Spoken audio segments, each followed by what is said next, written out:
V ponedeljek, 19. septembra, na dan pogreba britanske kraljice Elizabete II., je tudi na Bledu potekala spominska slovesnost.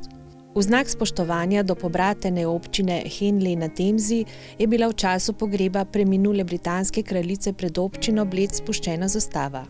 V prostorih blejske občine so se med drugimi v žalno knjigo podpisali tudi nekateri predstavniki tujih držav iz ZDA, Albanije, Češke, Slovaške, Poljske, Romunije in Ukrajine. This is a very sad day for us, the funeral of Queen Elizabeth in London. She's been on our throne for 70 years, our longest serving ever monarch.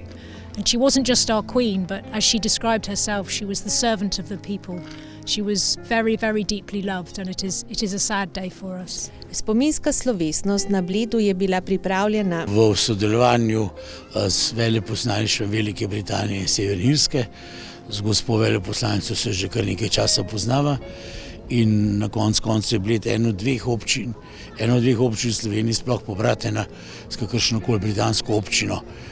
Maribor je z Greenwichom, ki je del Londona, mi smo pa s Henleyjem na reki Temzi, kjer je bilo rojeno veslanje.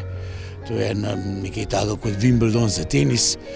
Tja je hodila kraljica vsak let na to kraljevo regato. Dogodek na Bledu je globoko ganil britansko veleposlanico. This has been such a lovely and moving evening to see the projections up on the castle behind us and see the little candles lit on the lake.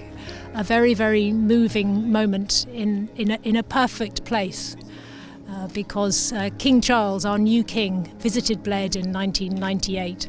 So there is a particular symbolism about being here tonight and remembering the loss of his mother, our dear Queen Elizabeth.